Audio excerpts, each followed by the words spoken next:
Good morning, dear students. Today we are going to study about the modern periodic law. By now we have learnt about the periodic classification given by how many people have given till now? Yes, they were Dauberner.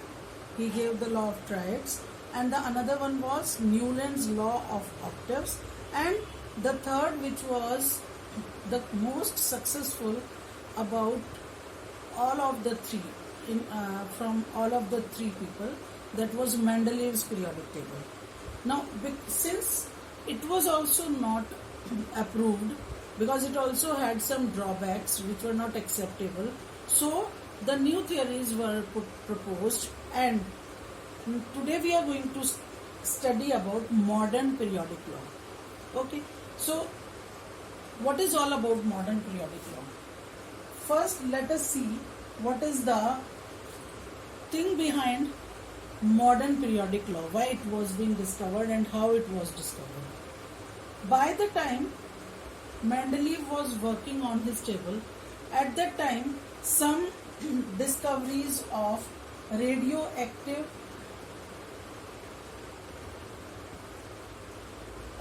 regarding radioactivity, isotopes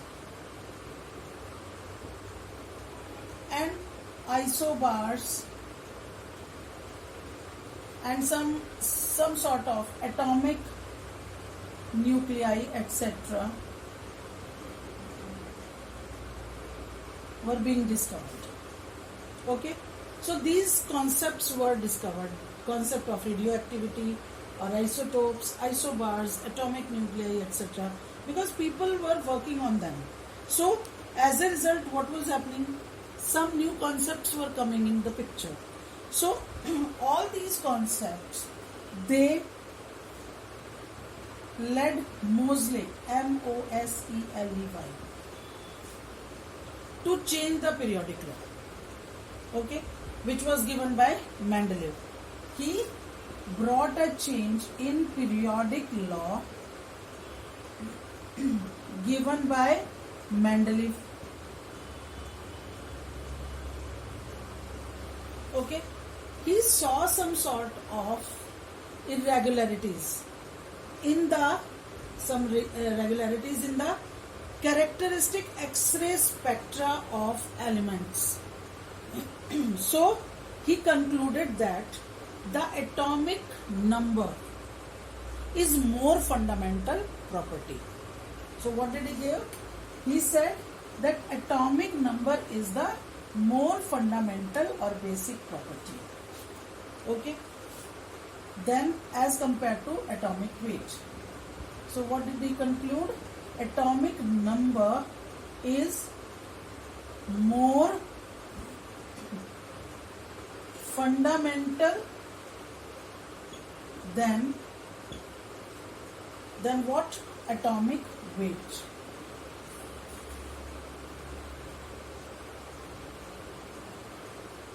Okay, he found it more accurate than as compared to atomic weight. So what did he do? He modified the periodic law given by or proposed by Mendeleev and converted into the modern periodic law. So what is the statement of modern periodic law? Very important. For 1 mark it should be learnt. It can be asked in the exam for 1 mark. The physical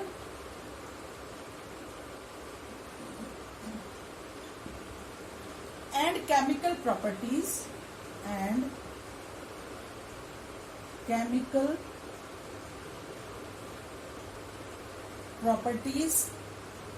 of an element, of the elements, are periodic functions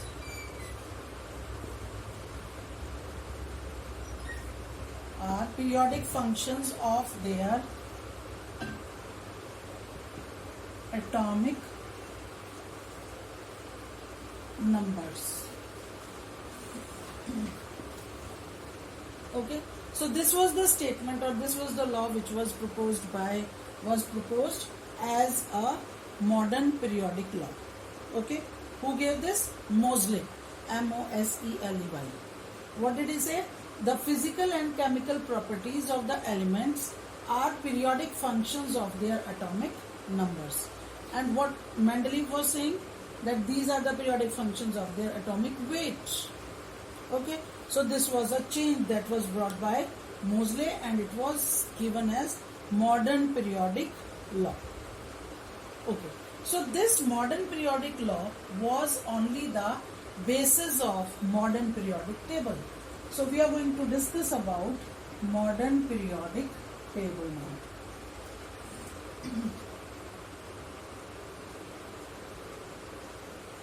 Okay, so modern periodic table was based on Bohr-Bury's concept of electronic configuration. It was based on Bohr-Bury, B-O-H-R-B-U-R-Y, Bohr-Bury concept of electronic configuration. Okay, and it was proposed. Who proposed it? Who proposed it? It was Rang, R-A-N-G, Werner, and Bury.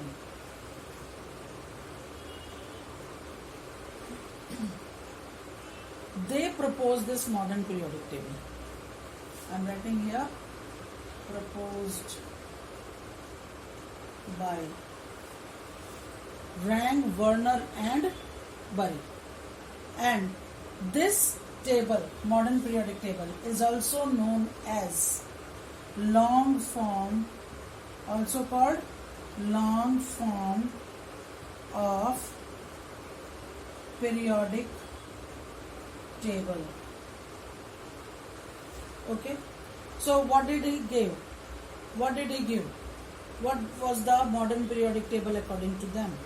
See, the modern periodic table, it was given in the form of a layout. Okay, now we are going to discuss about the periods, the description of periods, how the periods are arranged in the modern periodic table. There are 7 horizontal rows, and we call them periods. These 7 horizontal rows are known as periods. Now, what else? Each period begins with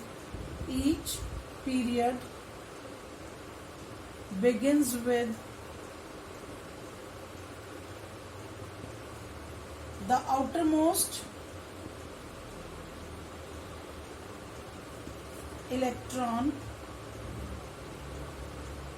entering into a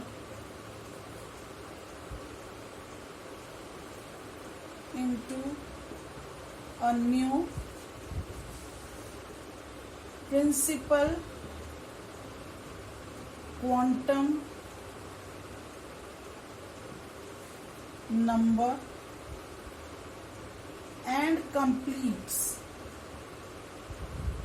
after the outermost shell is complete. Okay, each period begins with the outermost electron entering into a new principal quantum number and completes after the outermost shell is complete. Okay, now what does it mean? It means, like, if I take an example of second period, say second period. What is second period? It starts with the lithium. Okay, lithium, then beryllium, boron, carbon, then nitrogen, oxygen, after oxygen fluorine, and then neon. Atomic number is 3, 4, 5, 6, 7, 8, 9, 10. What is the electronic configuration? 2, 1, 2, 2, 2, 3, 2, 4, 2, 5, 2, 6, 2, 7, 2, 8. Okay, now after this the element is sodium. Let us see how. What will happen here?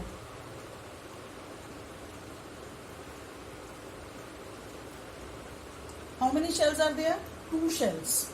2, 1, 2, 2. Means the electrons are filling into the last shell. And how many shells still here? 2 only. But as soon as the atomic number becomes 11, 11 means sodium.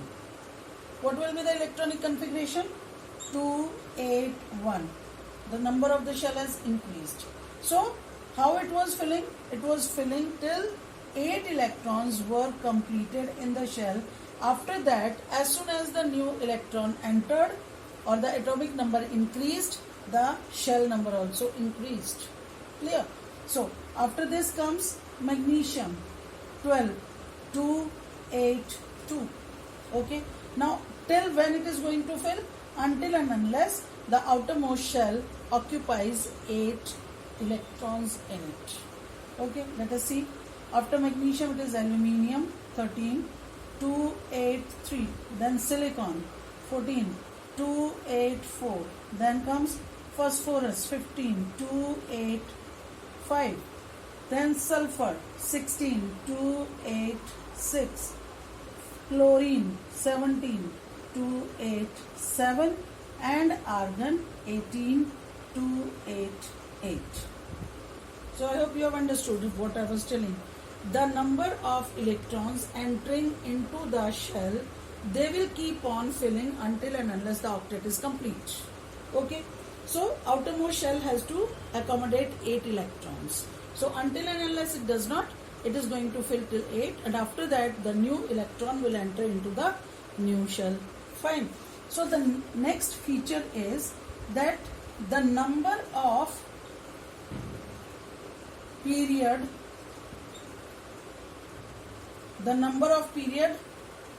denotes the number of outermost shell of that element. Like if it is 281, how many shells? 1, 2, 3. So sodium belongs to which shell?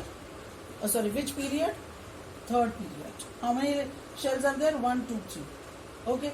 If I say lithium, 2, 1. So the number of shells will tell about the period. 2 shells, it means 2 periods. Fine. So this is how we can tell about the concept that the number of periods will denote how many shells are present in that element. Clear? Then next, the periods. This was about the periods. Now let us discuss about some groups also. How many groups are there? There are 18 groups.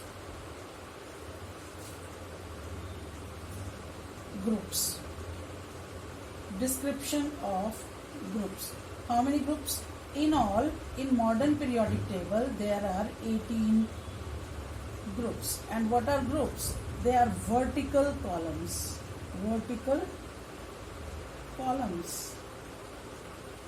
Okay. So these vertical columns, they are known as groups. And how many in number they are? 18 groups are present. So they start from 1 until 18 groups are present. Okay. Now except group 18,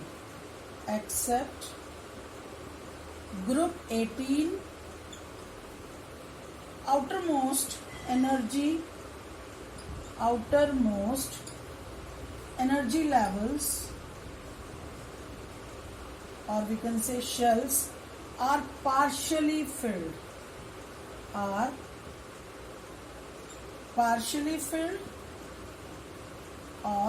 completely filled.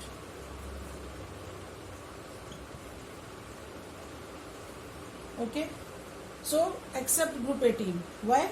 Because if I talk about helium, if I talk about neon, if I talk about argon, what is the electronic configuration? Atomic number is 4. This is 10. sorry, this is 2, this is 10, this is 18. Okay, now the shell, how the shells are occupied? 2, only 2 electrons, so 2, diode is complete. What about neon? 2, 8. What about argon? 2, 8, 8. So the shells are completely filled. So the energy shells are also completely filled. But before it, what happens? Let us talk about, in this case, fluorine. In case of fluorine,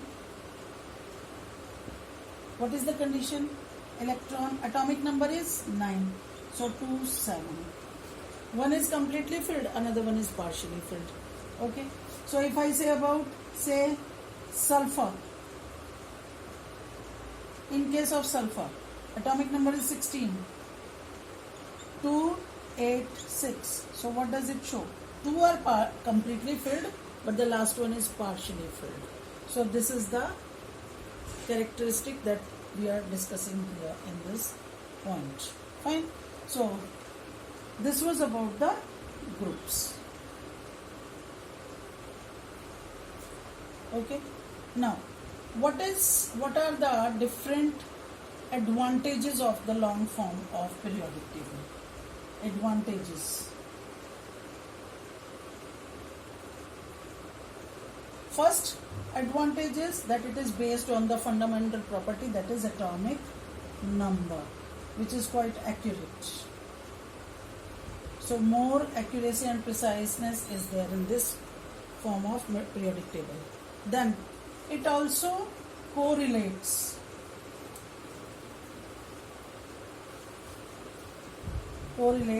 the position of elements with their electronic configuration.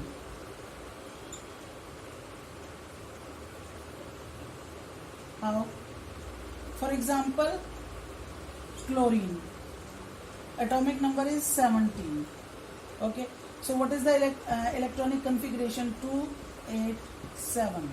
So by atomic number and electronic configuration, we can come to know that what is the location of this element in periodic table.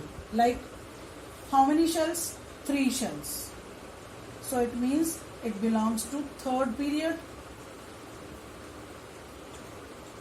Okay. Now, how many outermost electrons? 7. So it means it belongs to group 7 outermost, or we can say valence electrons. Valence electrons. So it shows 17th group. So by its atomic number and electronic configuration, we can tell about the location of the element. For example, lithium, atomic number is 3, configuration is 2, 1. So it belongs to second period because 2 shells are there, and first group. Why? Because valence electrons are 1. So this is how we can locate the location of any element. Okay. Now, so these are some advantages which are given or which are demonstrated by modern periodic table. Okay. Now, besides this, one of the very important achievement of this modern periodic table was that it could place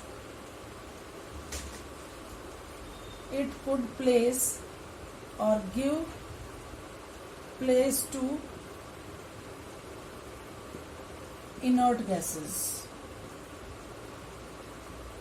or the inert gases just like helium, neon, argon, krypton, etc. Okay, and also very important to note that it tells about the location of metals and not location of metals and non-metals separately. So this is also an achievement which could be observed in this modern periodic table. Okay. So these are some advantages that we study under the modern periodic table, and some only two drawbacks could be felt. What were the anomalies or the drawbacks? First one is that it could not give position to hydrogen. Still the position of hydrogen is ambiguous. Okay, it could not fix it till now. Okay, then next one is lanthanoids and actinoids. So these are the series of elements which have been placed under the periodic table. So they are also still placed in the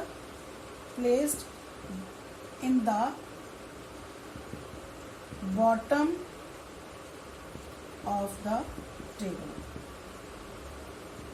Okay, very abrupt space has been allotted to them. Fine. So these are some of the anomalies which are still haunting. Okay, so this was about the modern periodic table. I hope the things are clear. So learn it.